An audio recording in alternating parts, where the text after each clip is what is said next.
Hello users of the internet.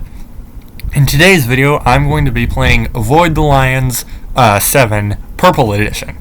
So yeah, let's get into that. But before we do that, make sure to like the video and subscribe to me. Follow me on Scratch. You'll need it to make a Scratch account. That's scratch.mit.edu. I am 23DC Perez. Try out some of my games and other projects. They're pretty good. And help me spread the new bait and switch joke, Bobby Bashing, which is based on Rick Rolling but uses Bobby Darin's Beyond the Sea instead. Now, let's get into the game. So, as always, it's basically just the same game as before, but it's all purple now. Oh, and of course, we must turn the sound all the way up. There we go. And into the video. Or the game. We're already in the video.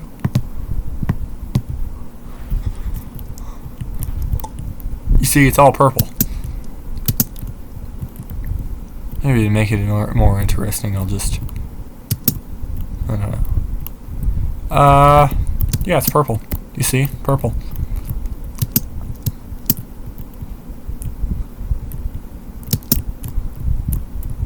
I once wrote a book called The Best of the Purple, but we'll cover that in another video once I start reading my books.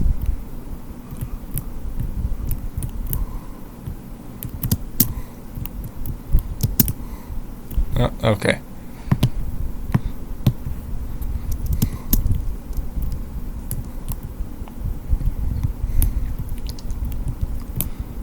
I really don't know what to talk about when I play these.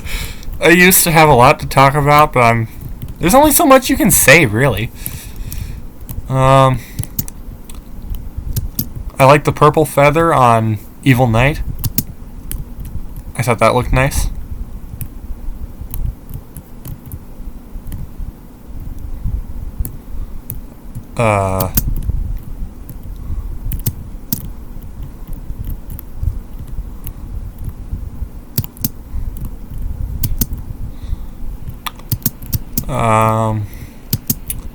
Yeah, I don't know what else to say. Probably think of something. Last time I did a whole lecture on propulsion.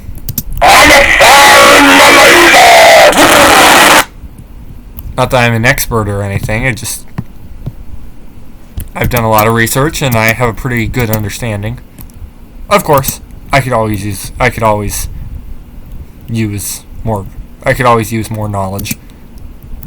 And the best way to learn, I think, is just to try out yourself. But it's not exactly easy to test out rocket engines when you're an amateur and furthermore not working for the government. But hey, all the great rocket scientists that of the 20s and 30s were amateurs. Robert Goddard and Wernher von Braun, for instance. They were amateurs. They just had some money and decided to build liquid-fueled rocket engines and flew small vehicles propelled by them.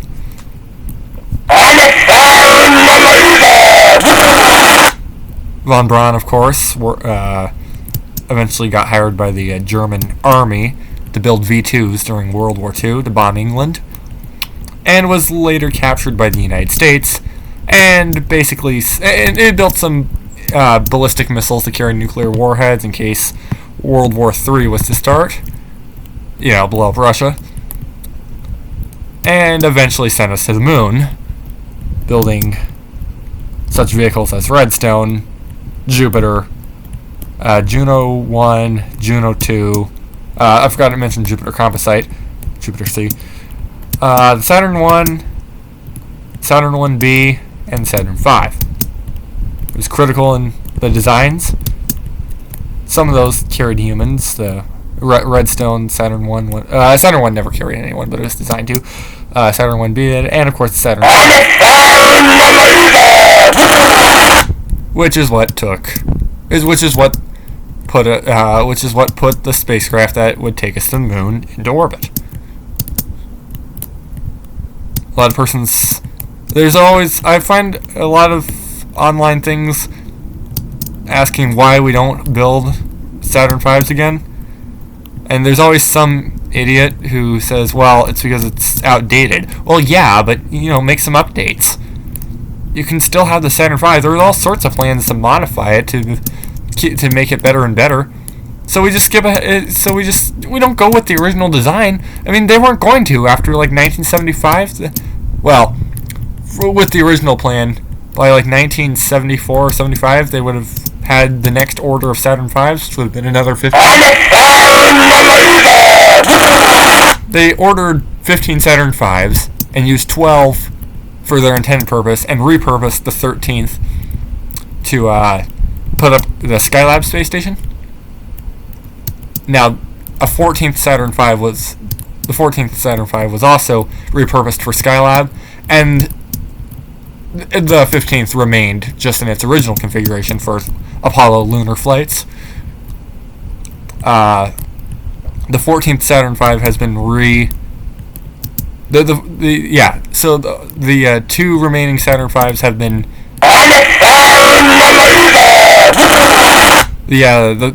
the remaining Skylab Saturn V was reconfigured to look like a normal Saturn V. They took the space station piece off and have it on separate display. And then they took a lot of spare parts and just built a 16th Saturn V. Would have never flown, but it's a nice museum display, and it would work if they did plan to fly it, because, it's all working pieces. But whatever. But yeah, the 16th through 30th Saturn V's would have been much different than the first 15. First of all, they wouldn't have had fins, they would have had upgraded engines, and some of them might have been a little bigger too, with extensions on the first stage probably, and maybe on the third set, the 31st through 45th Saturn V's, they might have. I probably used Wizard Toad. I think I skipped something. I'll check that in a moment. It would have likely had every stage longer. Of course, some of the vehicles would have also not been Saturn V's. There might have been other versions, like Saturn INT 20s and 21s. INT 20s have just the first and third stage, and 21s have the first and second stage. The Saturn INT 21 was what they used to put Skylab into orbit. Of course, it was originally a normal Saturn V, but they repurposed it, and that counts. INT 20s would have basically taken the place of Saturn 1Bs, because they were easier to build, and have a slightly higher payload capacity. They can lift more. Saturn 2s would have probably also been built. Now, of course, the Saturn 1, 1B, and 5 were all based off of the C designs. They were based on the Saturn C1, C2, and C5. There was also a C2A, a C2B, a C3, a C4A, and a C4B, as well as a C8. None of those were built, though. If they had been, they would have likely received designations such as Saturn 2A, 2B, Saturn 3, Saturn 4A, and Saturn 4B, and Saturn 8. Saturn 8 is, by the way, Nova, basically the biggest vehicle ever designed. It would have had between 8 and 13 F1 engines on its first stage, 5 F1s, or 12 J2 engines on its second, and would have used either a normal S4B third stage. It would have used either a normal S4B third stage with a single J2 engine, an S3 stage, which is 5 feet longer than the S4B and has 2 J2 engines, or would have had a Nerva S4B, or maybe a specially designed Nerva. And Nerva is the nuclear propulsion stage. It uses a nuclear reactor to superheat liquid hydrogen into plasma and shoot it out back. It's up to 3 times more powerful than burning hydrogen. So that's pretty good. Such a Nerva S4B, so basically a normal S4B third stage, but redesigned to have just liquid hydrogen and a nuclear reactor, could have sent an Apollo spacecraft. It could have sent an Apollo spacecraft to Mars in just 4 months, which is more than twice as fast as most chemical engines can. So that's pretty good. And that's what I'm hoping to do in the future. I want to study nuclear engineering and aerospace engineering, and of course chemical engineering and chemistry, in hopes of getting into propulsion and spaceflight. I'd like to design vehicles, and if I get lucky enough, maybe fly my own too.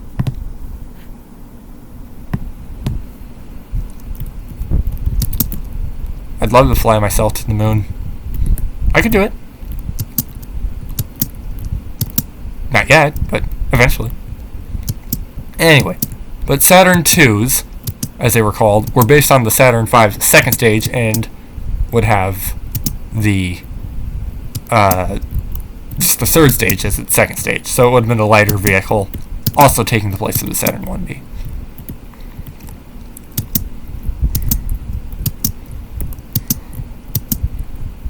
So I think that's pretty good.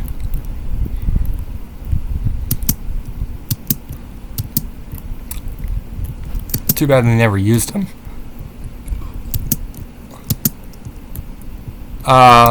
Another vehicle that likely would have been used is the two S2 Saturn V, which had two of the second stage. So it had the first stage, the second stage, and then another second stage as its third stage, which would have been used for a manned flyby of Mars and maybe eventual landings by 1980, which was going to be the next goal. The objective was to get to the moon before the end of the 1960s, which they did in 1969, on July 16th. No, July 16th they launched Apollo 11 and landed July 19th, and they stepped onto the moon on July 20th. Let's see what's next. They then proposed this objective: to get to Mars by the end of 1979. They didn't end up actually doing it, but they figured out how to go to. They were ready to go to Mars by 1965. They had designed the 2S2 Saturn V, which would have been able to send a crew to Mars. Basically, this is how it would work. A Saturn INT-21 would put an S2 stage into orbit. Two more Saturn INT-21s would put up S2 stage fuel tankers, which would have fewer engines than a normal S2 stage. The S2 stage has five J2 engines. These smaller designs would have 2, 3, or 4 engines, and they wouldn't use all of the propellant. The remaining propellant, they would use some of it to get into the proper orbit, and then give the remaining propellant to the injection S2, which also had guidance engines, which would be used to send a spacecraft to Mars. Basically, they would take a Skylab-like craft, possibly launched on the 2S2 Saturn V, and then just or maybe launched with an Apollo spacecraft on a normal Saturn V, which would dock with the injection S2 and go clear to Mars. They could have done that in 1965. They knew how to do it by then. Would have been great, but they didn't do it. So that could have been done in the third or fourth set of Saturn V's, and that would have been nice. But too bad it never happened. Another design was the 1.5 stage S1C called the S1D, where basically they keep. So the S1C stage has 5 F1 engines. The S1D would also have 5, but the outer 4 could be jettisoned, kind of like Atlas. The Atlas missile has 3 engines, and the outer 2 are dropped halfway through the flight, and the middle engine, called the Sustainer, keeps burning the whole flight. The other 2 engines are just called boosters, but since they feed off the propellant of the main vehicle and not their own, they're not strap-on boosters because they're part of the main vehicle. It's what's called a half a stage. Anyway, the S1D would have made use of that design, using the S1C first stage, but dropping the engines 1, 2, 3, and 4, keeping the center engine, number 5. It would have been maybe like halfway through the flight. It would have gotten rid of the other engines. And then it would have greatly increased payload capacity, because it saves a lot of weight. And, you don't need that much acceleration at that point in the flight. Those engines are mainly designed to get the heavy vehicle moving. Once it gets moving, smaller engines can go. And this is typical of most vehicles. For instance, when you start your car, the lower gears of the transmission allow the vehicle produce higher torque and allow the vehicle to get moving easily. But once you get moving, you don't need that much torque because you're already moving. So gears optimized for speed, which have a hard time starting the vehicle, but once it's moving, allow it to go fast, work at higher speeds because they don't need to do that much work anymore because the vehicle's already moving. The hardest part of motion is getting something started. Once something's moving, it's pretty easy to keep it moving. And there's your very simple physics lesson for the day. I'm not going to explain exactly how that works because this is definitely not the format or the time to do it, but the concept is easy enough to understand without doing it. It's all based in momentum. So yeah. Isaac Newton figured this out. An object, I believe it's the first law of motion. An object at rest will stay in rest until acted upon by an outside force, and an object in motion will stay in motion until acted upon by an outside force. It's what's known as inertia or momentum. I think momentum is generally used when something's moving, whereas inertia is just a more general term.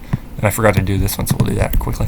And yeah, so that's pretty critical to physics, especially rocket science, but any motion science, really. Other designs, let's see. I don't know really what else to do. What else to talk about? Talk about Saturn V's. Yeah, which is something you're going to hear me talking a lot about because I like Saturn V's. But yeah, upgraded Saturn V's. That's basically the point here. Yes, of course you could build an upgraded Saturn V and it would still be a Saturn V. Because the vehicle itself is a pretty good design. It's 33 feet wide, and let's see, the first stage is 138 feet long. The second stage, I believe, if I'm not mistaken, is 77 feet long, including the part in the interstage. But the frame itself is 66 feet, has a little extra stuff on the bottom. And the third stage is like 33 feet, or it's like 35 feet long or something like that. And it's 18 feet and 7 inches wide. Second stage is 33 feet wide. I forgot to mention that. The first stage burns kerosene and liquid oxygen. The second and third stages burn liquid hydrogen and liquid oxygen. I have redesigned the tank structure to be stronger and simpler to build. Instead of having multiple tanks, we would have a tank within a tank. So you'd build the 33-foot wide tank for the first and second stage. It would be appropriate. It would be of the appropriate lengths. I would reduce it to 132 feet just to better fit the scale I would build it at, which would be full scale. But I would make the interstage a little larger. Instead of 15 feet, I'd make it 22 feet because I would need to house a little more stuff above the first stage. So I reduced the length of the stage, but overall the vehicle is the same size. So we would put a 12.47 foot wide tank within the 33 foot wide tank. The inner tank would hold the oxygen, and it would make up 1/7 of the total capacity of the stage. The main tank would make up 6/7 of the total capacity of the stage and would hold liquid hydrogen. We would obviously have to insulate the inner tank and possibly even run an electric heating element to prevent the oxygen from freezing. But that's okay. And this would actually hold, I looked into this. This design would actually hold a little more propellant than the original Saturn V design. And though the Saturn V first stage would burn kerosene instead of hydrogen, I'm going to switch to hydrogen just because it's a higher performance fuel. And I have a rudimentary design of an engine that I think could work. Basically, it's just a big cylinder, and it's has a bunch of holes all over it. It's all injector. The whole engine combustion chamber is the injector, and so propellant is being sprayed in from all sides, and thus being cooled in the process. And combustion stability is increased because it's, propellant on all sides. Prevents the flame from burning on one side. The second stage would work in a similar way, but not be as long and would use smaller engines. The third stage would have a single engine, of course, but would have basically worked the same way. I don't know the diameter of the inner tank, because that would be a smaller stage. Of course, if I was to build the Saturn V, I would upgrade the third stage to be 33 feet wide and match the first and second stages, because, well, higher performance and higher payloads. So then, and it'd be uniform. It would be, the aerodynamics of it would be better. And yeah, it would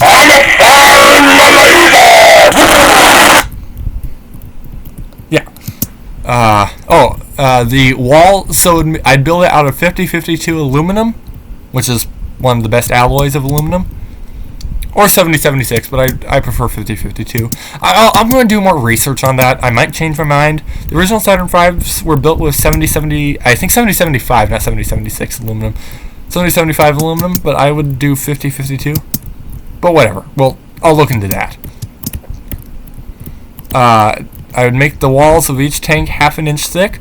Now that's much wider than it needs to be and thus heavier, but I intend to reuse each stage. I'd give it parachutes and retro rockets.